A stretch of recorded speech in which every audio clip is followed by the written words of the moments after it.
Vortex. These are my glam rock friends. I don't know if I've ever talked about them on stage, but I might talk about them tonight. I named them Bowie and Bolan.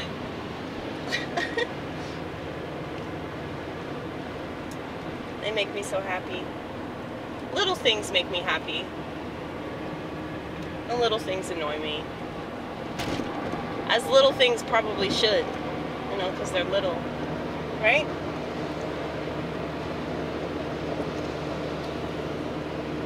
So I watched some more of my videos that I shot in my house, and they were actually pretty good. It just takes me a minute to get into it. But once I get into it, it's pretty cool. I'm really glad that I took that chance.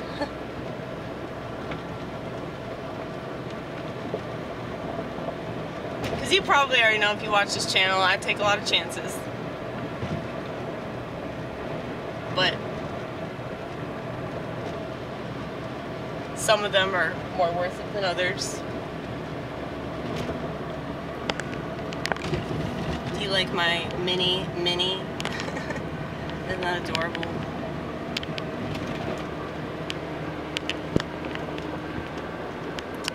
But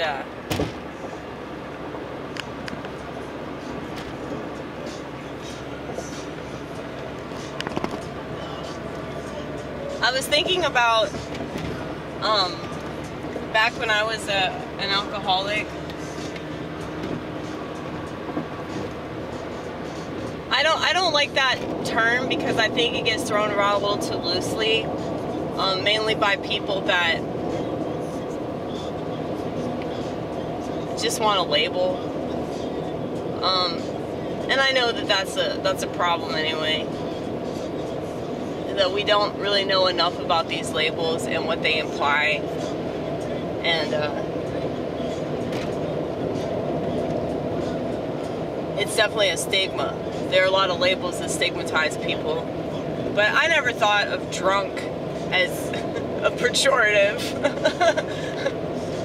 I always thought that just meant you were really cool, but yeah, you know, I had people tell me back then, like I had employers tell me, like, man, you'd be the best worker if you weren't an alcoholic. Like whenever you show up to work, you're my star player. Like we were star players addicted to booze. But I was thinking about people that I know that are really hard workers, and like all of them are alcoholics. Like they're either active alcoholics or recovering alcoholics. And I say that because they would self-identify as alcoholics. It wouldn't just be a label that other people throw on them. It would be the way that they see themselves as well. Just look at them. They're so fucking cute. Anyway.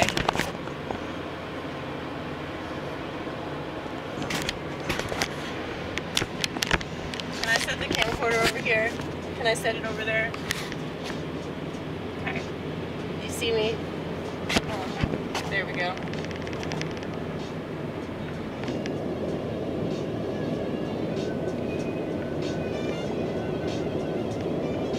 I'm eating this plum that looks really disgusting. See? It still tastes good though. It's just really wrinkly and shit. Probably because I keep tossing it around in my bag.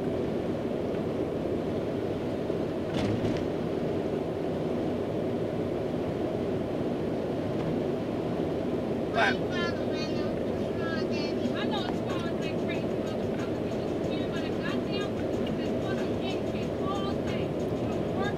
I'm so grateful for my work ethic. Like, it's something that I genuinely value. And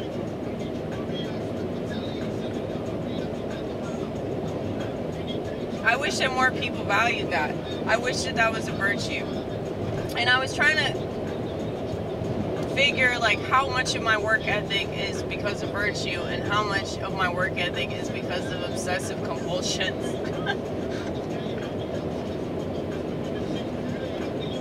Because people will be like, wow, like you really stocked this station. You know, I've never seen a station so stocked in my entire life. It's like, well, it's literally because I'm too obsessive to let it go. You know? But that's a good thing. Like, you can take something that's naturally annoying, something that is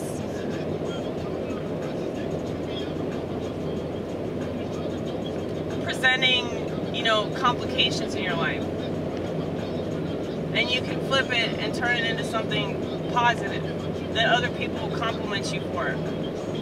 You know? Like, well, it didn't start out that way, just to let you know.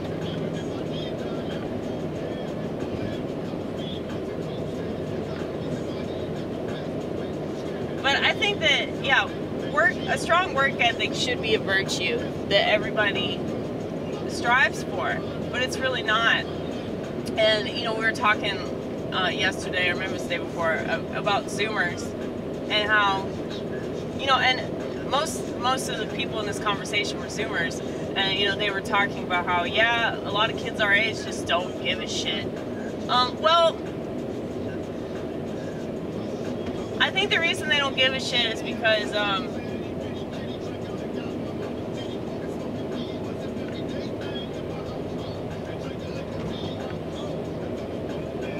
it seems like that's not something that people are taught to value. And then you have like the entitlement that comes from industrialization.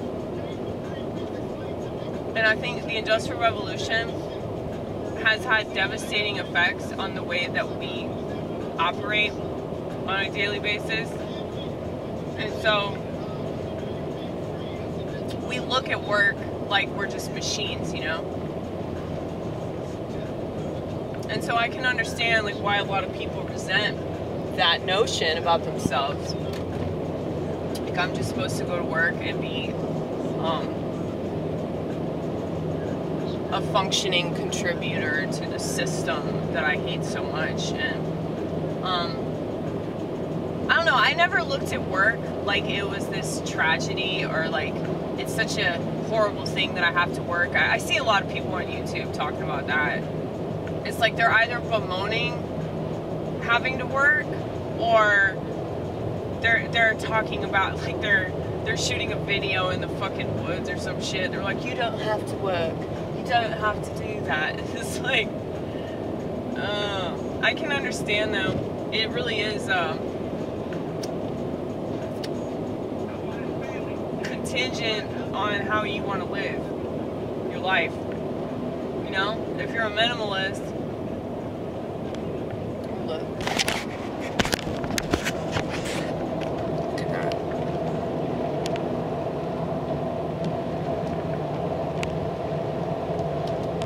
Isn't it cute? I think it's cute. Not as cute as Bowie and Bolan though.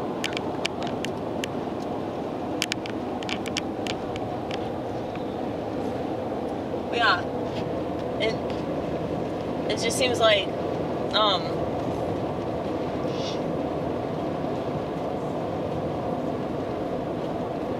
if you don't understand the value of working, and not just for like a paycheck, but, you know, mentally and psychologically, like it really takes a toll on you to not have a sense of purpose. And I don't think that my job is important because I'm feeding Americans. No, I don't look at it like that, because I mean, y'all know how I feel about Americans and their eating habits. But just having a job in general is really important. And so I can understand like why a lot of people say they're so depressed, because they don't really value work ethic. It's like, it all boils down to values, I think, in my humble opinion. if you don't value a strong work ethic, no matter what you're doing, then what do you actually value? I mean, if you're a creative person, like, you gotta be strong in your work ethic there, especially not making any money off of it, more than likely. I don't waste a lot of time. I look at it like a waste of time. If I were to, like, edit my stuff, or I were to, like, obsess about, you know, trying to sculpt everything perfectly, I can't worry about stuff like that. Sometimes I really, really envy people. Oh, look at that ugly ass car. I had to point it out. I always have to point them out. But probably shouldn't draw more attention to it, but I can't help it because they disgust me so much. But yeah, like,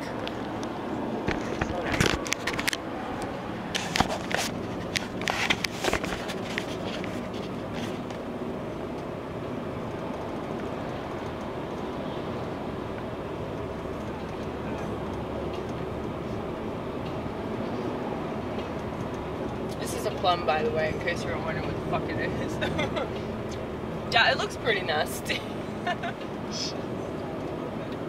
I'm not wasting $1, damn it. I'm not.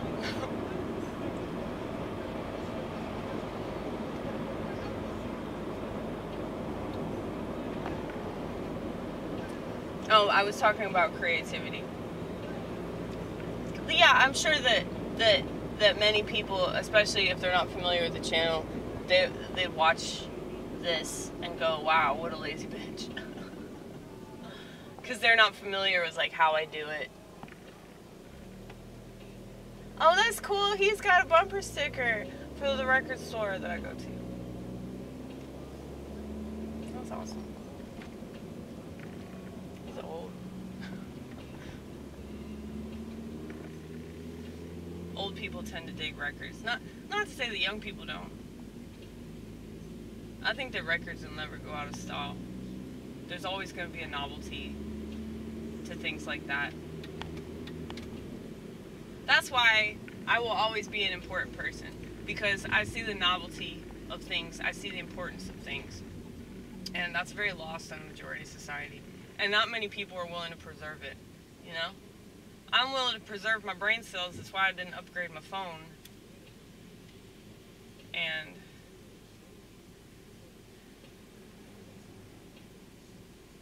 I'm seeing more and more, like, how I really need to take better care of things.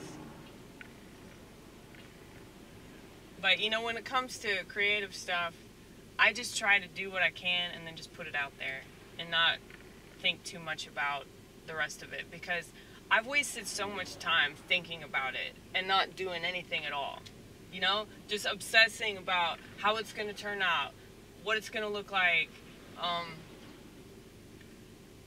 Oh no, I can't do this, I can't do that, blah, blah, blah, blah, blah. You know, it's like, all these little details will just get to me. I can't be a typical woman and obsess about details, because if I do, like, I won't get anything actually accomplished. So, my YouTube channel, people really don't understand, like, where I was before I started doing that.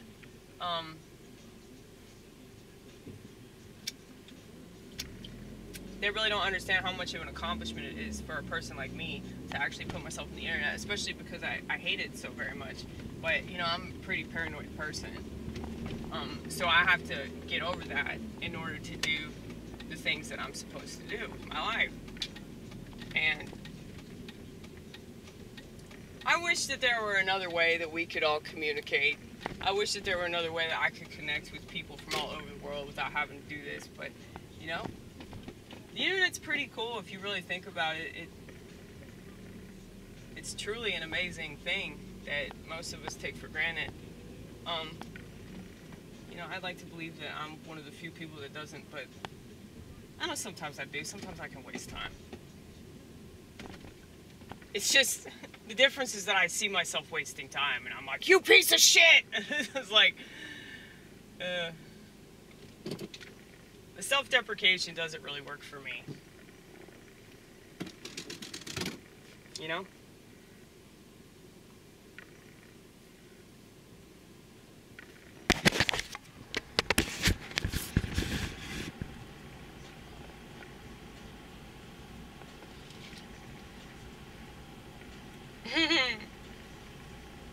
They're so adorable. I just thought glam rock, especially when I saw him, because he's all starry-eyed, you know? And he's rainbow. So I was like, okay, who's gay-ish? Who's gay-ish? But not too gay, though. Because you can tell he still has his masculinity. He still has his ball sack.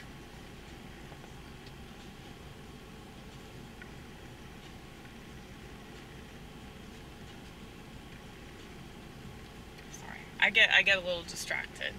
You guys can go back there for the time being. I'm gonna take them inside, though.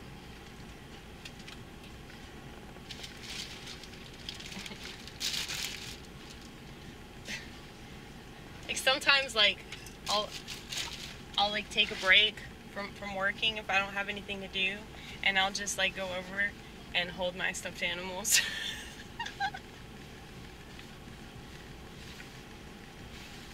And it's just really cool because like the looks that I get from people.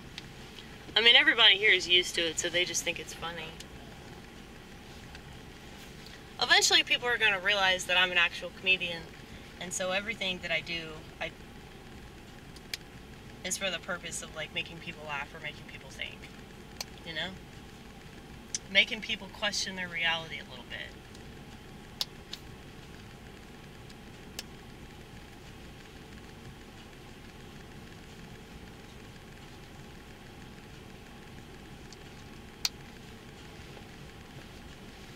Yeah, the fucking showdown is about a week away, right? Next week?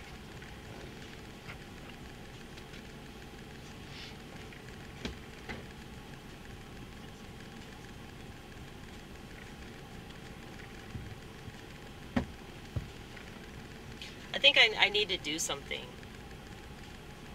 to like, I was gonna say prepare for whatever potentially happens, but I'm like, there's no preparation for it.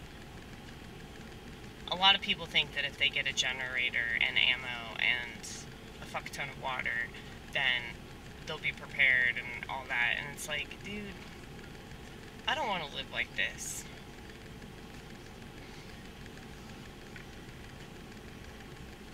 I would just rather be like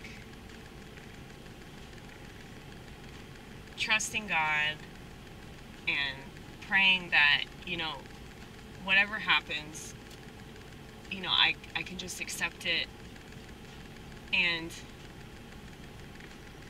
do what I need to do for myself at the time. Because I just hate, like,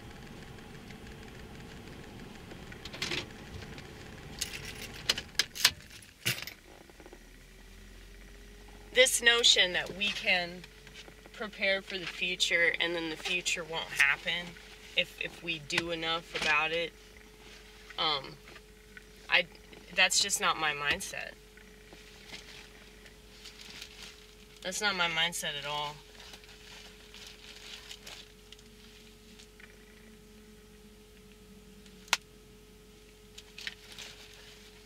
I mean, I feel like I definitely think about the future, otherwise I wouldn't still have a flip phone, you know? But that really involves my brain. I'm just not, like, socially programmed the way that everybody else is, you know? And I'm so grateful for that. Because, I don't know, like, society really doesn't do it for me.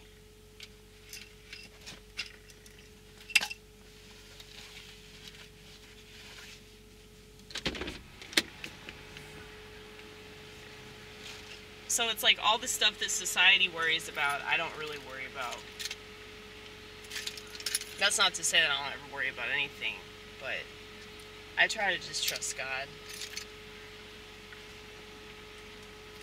Because what else can I do?